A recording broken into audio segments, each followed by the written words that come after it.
최근 우리 FA50이 폴란드 하늘을 날기 시작하면서 현지 여론이 그야말로 용광로처럼 끓고 있습니다. 특히나 이번 암람미사일 통합 포기 소식이 전해지자마자 폴란드 밀리터리 유튜버들과 커뮤니티에서는 밤낮을 가리지 않고 끝장 토론이 벌어지고 있는데요. 아니, 미사일도 못 다는 비행기를 왜 샀냐는 비판부터 이건 한국의 큰 그림이다라는 찬사까지. 과연 폴란드 현지의 진짜 민심은 어디에 있을까요? 그래서 제가 오늘 폴란드 유튜버들이 입만 열면 말하는 핵심 키워드 10가지와 영상마다 수천 개씩 달리는 현지 시청자들의 생생한 반응을 테마별로 싹 긁어 모아 정리해왔습니다. 이걸 보시면 폴란드 사람들이 우리 FA50을 단순한 비행기 그 이상, 즉 자국 공군의 운명을 바꿀 열쇠로 보고 있다는 걸 단번에 알게 되실 겁니다. 자, 그럼 폴란드 현지인들이 말하는 FA50의 진짜 모습, 핵심 키워드 10가지. 렛츠 고!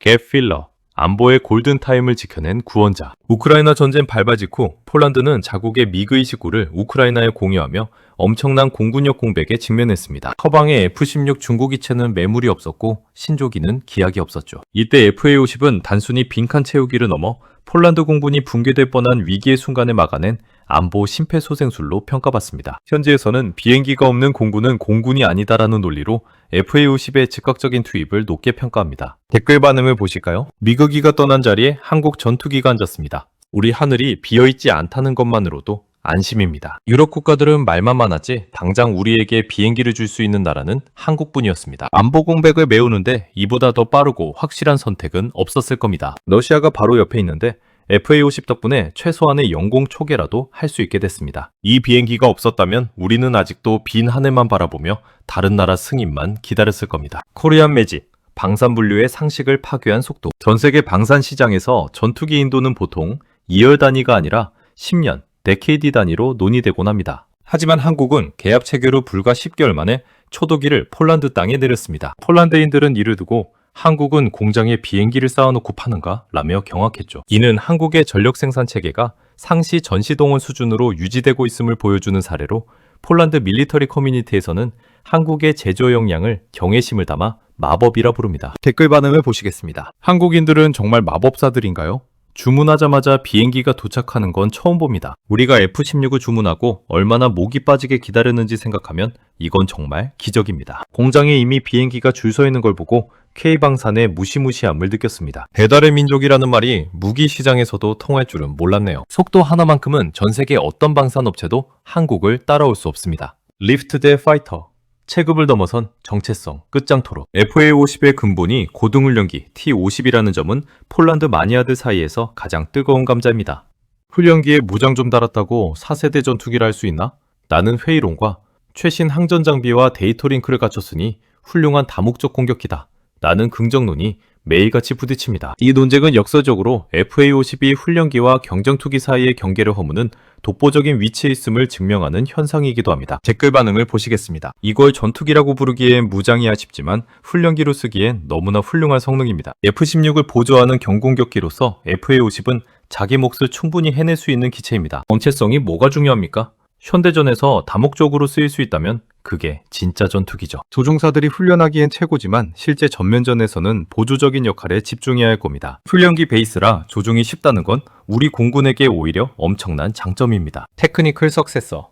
구소련의 잔재를 지운 진정한 후계자. 폴란드 공군은 수십 년간 미그-29를 운용하며 구소련식 조종법과 환경에 젖어 있었습니다. FA-50은 이들이 서방 표준 나토로 넘어오는 과정에서 겪는 거부감을 최소화해 주었습니다. 조종사들 사이에서는 미그기와 체급은 비슷하지만 내부 시스템은 비교가 안 될 정도로 현대적이라는 찬사가 나옵니다. 즉, 낡은 동구거 장비를 걷어내고 그 자리를 메운 서방화된 기술적 계승자로서의 상징성이 매우 큽니다. 댓글 반응을 보시겠습니다. 미그-29 조종사들이 FA-50을 타보고는 이게 진짜 현대식 비행기다라며 놀라워하더군요. 조종석 레이아웃이 우리 조종사들에게 너무 잘 맞아서 적응 기간이 엄청 짧았다고 합니다. 낡은 러시아 기체를 버리고 한국 기체를 선택한 건 우리 공군 현대화의 상징입니다. 미그기가 하던 영공 초계 임무를 이제는 훨씬 깨끗하고 영리한 한국 기체가 수행합니다. 기존 인프라를 최대한 활용하면서 서방 표준으로 넘어가는 가장 똑똑한 방법이었습니다. 에코노믹 에피션시.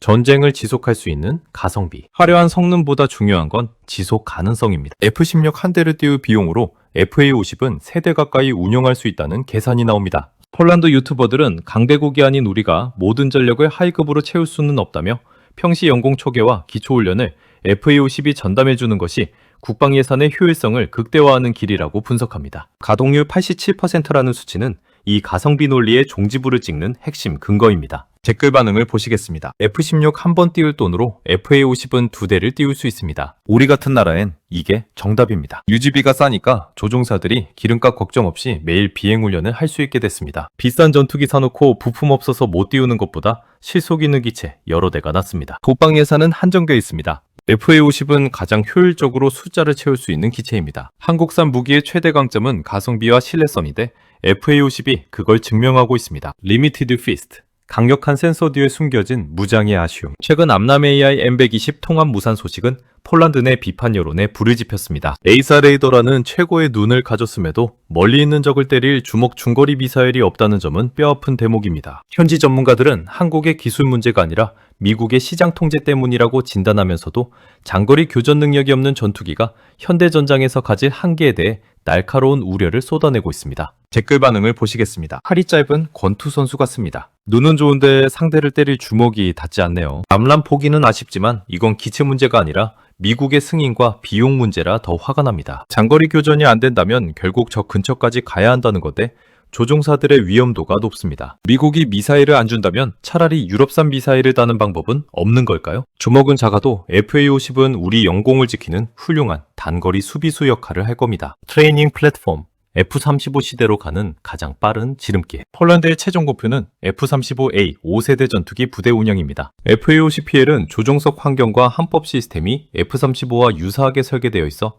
조종사들이 최첨단 디지털 전장 환경에 미리 익숙해지는 고등 실습실 역할을 수행합니다. 비싼 F-35의 비행 시간을 아끼면서도 조종사들의 기량을 최고조로 끌어올릴 수 있다는 점에서 공군 운영의 전략적 자산으로 평가받습니다. 댓글 반응을 보시겠습니다. F-35 조종석을 미리 체험하는 기분입니다. 우리 조종사들이 최첨단 기체에 훨씬 빨리 적응할 겁니다. 디지털 칵핏과 데이터 링크 시스템은 우리 공군의 수준을 한 단계 끌어올렸습니다. 비싼 F-35로 훈련하는 것보다 FA-50으로 숙달하는 게 훨씬 경제적이고 안전합니다. 이 비행기는 우리 공군이 서방 표준의 최강 공군으로 가는 완벽한 징검다리입니다. 조종사 양성 비용을 획기적으로 줄여주는 1등 공신이라 평가하고 싶습니다. 에이사 미스터리.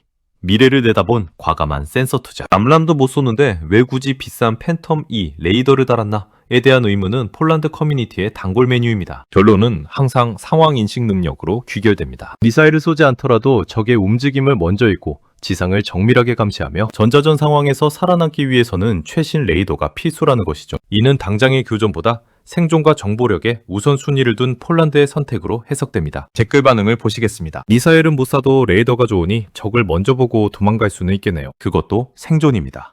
에이사 레이더의 지상 탐색 기능은 국경 감시 업무에서 엄청난 위력을 발휘할 겁니다. 주먹인 미사일 대신 눈인 레이더를 선택한 건 감시와 정찰을 중시하는 우리 공군의 고뇌가 담긴 결정아닐까요? 레이더 성능이 워낙 좋아서 나중에라도 무장 통합만 되면 바로 최강의 경공격기가 될 겁니다. 이 레이더 덕분에 FA-50은 단순한 훈련기가 아니라 공중 감시센터 역할도 할 수 있습니다. Political Weapon.